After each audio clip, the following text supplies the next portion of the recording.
Hey guys, what's up? For today's video, ituturo ko sa inyo yung tatlong paraan para maka-access sa advanced server.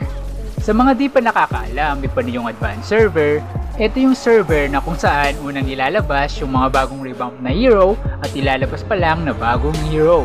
I am the sovereign of the abyss, the slayer of gods. May mga events din sila dito na sagana sa pre-skins and pre-dias. Kumbaga, ito yung pinaka-test server ni Moonton bago i-release sa original server. Then, yung pinaka-nagustuhan ko sa advanced server is yung Vanguard coins nila na pwede mong i-convert into dias. Oo, tama yung narinig mo, Lods. Tiba-tibak sa dias dito at yakang-yaka mong bilhin yung paborito mo na skin ng walang nilalabas na pera. Oh my God! Wow! So, paano nga ba maka-access sa advanced server? So without further ado, tara't simulan na natin ang tutorial. Come on, dude.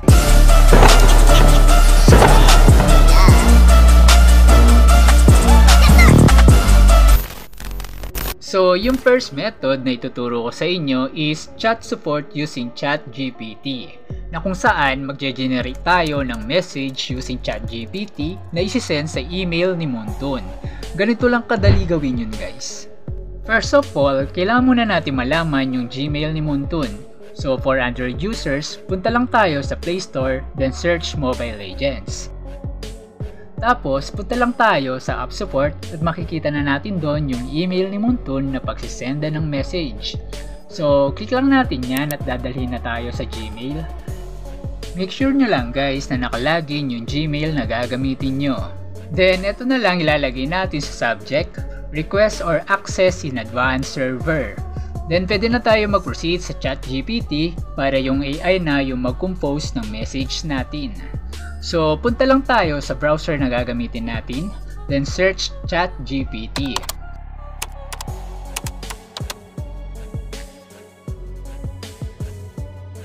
Pag okay na, ilagay lang natin dito sa text box yung paano magka-jowa ng di pang trial lang.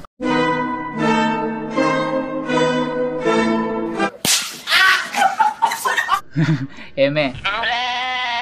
So, ito lang ilalagay natin. Can you make a email drop for getting advanced server in Mobile Legends? Then, click lang natin tong up arrow na logo to generate. At ayan, nag-compose na siya guys. Then, after nyan, copy lang natin siya. Then, i-paste natin sa Gmail na in-open natin kanina. To paste it guys, click lang natin yan, then click paste. Then alisin at palitan na lang natin yung mga dapat palitan. Kagaya nito.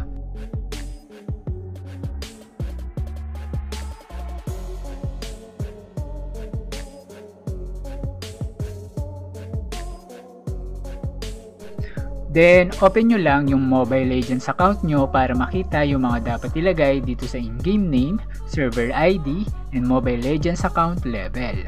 Then, copy name nyo na lang yung in-game name nyo just in case na nagko-consist siya ng special character.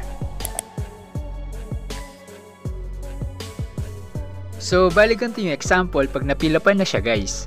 Ilalagay ko na lang sa description yung text file ng message just in case na gusto nyo i-copy-paste at di na kayo mahirapan pa. Basta don't forget to like and subscribe para ma-download nyo yung files. Then, ganito naman ang marireceive nyo na message kay Moonton pag eligible na magkaroon ng advanced server yung account mo. Nice. Then, yung second method naman natin para magkaroon ng advanced server is advanced server form, na kung saan magpipill up lang tayo ng form na connected kay Moonton. Ilalagay ko na lang sa pin comment or description yung link ng advanced server form, then pakisundan na lang yung simple task para ma-open at ma-fill upan nyo yung form. So, bali ganito yung sample ng pag-fill up ng form. So, almost the same lang naman ang gagawin. Ilagay yung in-game name, user ID, and zone ID. Then, indicate mo lang dyan kung anong device ang gamit mo. So, yung akin Android. Then, if gaano ka katagal maglaro or mag-addict sa ML. So, nilagay ko dyan is 3 hours. Then, kung ano yung madalas na internet na gamit mo pag naglalaro ka ng Mobile Legends. So, yung sa akin, Wi-Fi. Then, ano yung ping mo pag naglalaro ka ng Mobile Legends. So nilagay ko na lang dyan is 10 to 20 ms. Then next is yung Gmail mo. Tapos kung saan mo nalaman na pwede kang magka-advanced server sa Mobile Legends. So since nandito ka sa channel ko, ilagay mo na lang din dyan is YouTube. Pa-subscribe naman. Then lastly, yung reason mo bakit gusto mo magkaroon ng advanced server. So dito, i-copy paste nyo na lang yung reason for joining sa message na na-generate natin sa ChatGPT kanina. Ito siya guys. Then pag okay na, click na natin yung submit. Then ayun guys, your response has been recorded. So wait na lang natin na makareceive tayo ng message na yung account natin is na approved na magkaroon din ng advanced server. Di naman gumana sa iyo yung dalawang method dahil di compatible yung device mo para i-approve ni Muntun. Ito yung last method natin para maka-access ka sa advanced server. So sundan mo lang yung gagawin ko. So, ginawa ko ng tatlo yung ways natin sa video na to para di ka na magkaroon pa ng reason para di maka-access sa advanced server. So, yung last method natin is install advanced server. Yes guys, tama yung narinig nyo. May beta testing si Muntun sa mga gusto maka-access sa advanced server. So, ilalagay ko na lang yung mismong advanced server apps sa description or pin comment para install nyo na lang. Pero sa mga gusto i-download mismo sa Play Store, ganito lang yung mga steps na gagawin nyo. First, punta lang tayo sa Play Store then search and install TapTap Apps. Dito natin i-download yung Mobile Legends Beta version. Then after ma-install, click lang natin yung open para makalagin using your FB or Gmail account. Tapos, search natin yung Mobile Legends and select Mobile Legends Bang Bang Beta version. So, click lang natin, then may magpa-pop up na upgrade to full version. So, click lang natin yan para ma-access yung advanced server niya na version. Kailangan maglahan tayo kahit mga ilang storage para dito, para ma-install natin yung mga apps na kailangan. So, don't worry guys, i-install naman din natin yung TapTap Apps kapag nakuha na natin yung Mobile Legends Advanced Server na version. So, after ma-download, click lang natin yan para i-install yung full version niya. Kapag may nag-pop up din sa inyo na ganito, click nyo lang yung more details then install anyway.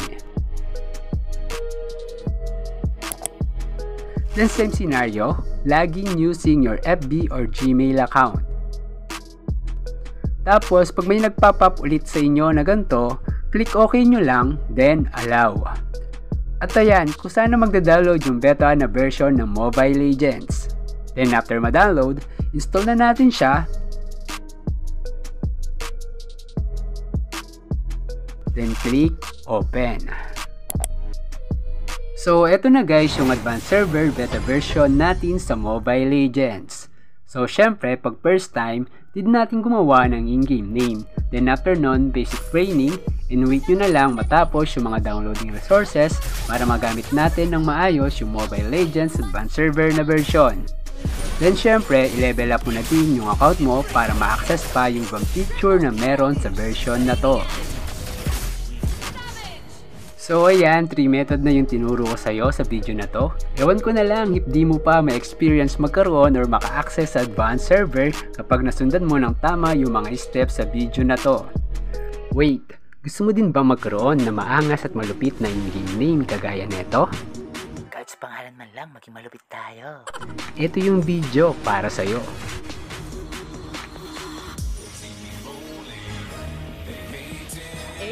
Napakaangas, tol. Napakaangas.